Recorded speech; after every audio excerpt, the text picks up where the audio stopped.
সুবাদার ইসলাম খান ১৬১০ সালে বারভূঁইয়াদের পরাজিত করে সমগ্র বাংলায় সুবাদারি শাসন প্রতিষ্ঠা করেন।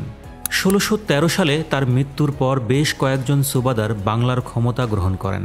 তবে ১৬৬০ সালে সুবাদার মীর জুমলা ক্ষমতা গ্রহণ করার পূর্ব পর্যন্ত কোনো সুবাদারই তেমন গুরুত্বপূর্ণ ভূমিকা রাখতে পারেননি। তাদের মধ্যে ইসলাম খান চিশতি এবং দিল্লির সম্রাজ্ঞী নূরজাহানের ভাই ইব্রাহিম খান ফতেহ জঙ্গ ১৬১৭ থেকে ১৬২৪ সাল পর্যন্ত বাংলার সুবাদার হিসেবে দায়িত্ব পালন করেন। অতঃপর খুব অল্প সময়ের জন্য সুবাদার নিযুক্ত হন দারার খান, মহব্বত খান, মোকাররম খান এবং ফিতাই খান। সম্রাট শাহজাহান ক্ষমতা গ্রহণ করার পর বাংলার সুবাদার হিসেবে কাসিম খান জুয়েনিকে নিয়োগ করেন ১৬২৮ সালে। হুসেন শাহী যুগ থেকেই বাংলায় পর্তুগিজরা বাণিজ্য করত। এই সময় পর্তুগিজ বণিকদের প্রতিপত্তি অনেক বেড়ে যায়। ক্রমে তা বাংলার জন্য হুমকি হয়ে দাঁড়ায়। কাসিম খান জুয়েনি শক্ত হাতে পর্তুগিজদের দমন করেন। কাসিম খানের পর সুবাদার ইসলাম খান মাসহাদি ৪ বছর শাসন করেন। অতঃপর শাহজাহান তার দ্বিতীয় পুত্র শাহ সুজাকে বাংলার সুবাদার করে পাঠান। সুজা ২০ বছর দায়িত্বে ছিলেন। মোটামুটি শান্তিপূর্ণ ছিল সুজার শাসনকাল।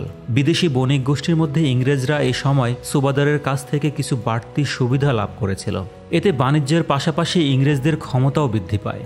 ১৬৫৭ সালে সম্রাট শাহজাহান অসুস্থ হয়ে পড়লে তার ৪ পুত্রের প্রত্যেকেই সম্রাট হওয়ার জন্য বিদ্রোহ করেন।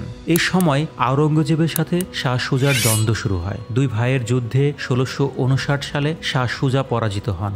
পরাজিত হয়ে তিনি আরাকান গমন করেন। সেখানে পরে তিনি সপরিবারে নিহত হন। আওরঙ্গজেবের সেনাপতি মীর জুমলা সুজাকে দমন করার জন্য বাংলার রাজধানী জাহাঙ্গীরনগর পর্যন্ত এসেছিলেন। তাই সম্রাট আওরঙ্গজেব মীর জুমলাকে বাংলার সুবাদারের দায়িত্ব দেন। কুচবিহার এবং আসাম বিজয় মীর জুমলার সামরিক প্রতিভার স্বাক্ষর বহন করে। তার সময়েই কুচবিহার সম্পূর্ণরূপে প্রথমবারের মতো মুঘল সাম্রাজ্যের অধীনে চলে আসে। আসাম অভিযানের দ্বারা তিনি মুঘল সাম্রাজ্যের সীমান্ত আসাম পর্যন্ত বর্ধিত করেন। মীর জুমলার মৃত্যুর পর প্রথমে দিলির খান ও পরে দাউদ খান অস্থায়ী সুবাদার হিসেবে বাংলা শাসন করেন। ১৬৬৪ সালে আওরঙ্গজেবের মামা শায়েস্তা খানকে বাংলার সুবাদার নিয়োগ দেওয়া হয়। তিনি ১৬৮৮ সাল পর্যন্ত ক্ষমতায় ছিলেন। শায়েস্তা খান ইতিহাসে একজন দক্ষ সেনাপতি ও দূরদর্শী শাসক হিসেবে পরিচিত। তিনি মগদের উৎপাত থেকে বাংলার জনগণের জানমাল রক্ষা করেছিলেন। তিনি সন্দ্বীপ ও চট্টগ্রাম অধিকার করে আরাকানি জলদস্যুদের সম্পূর্ণরূপে উৎখাত করেছিলেন।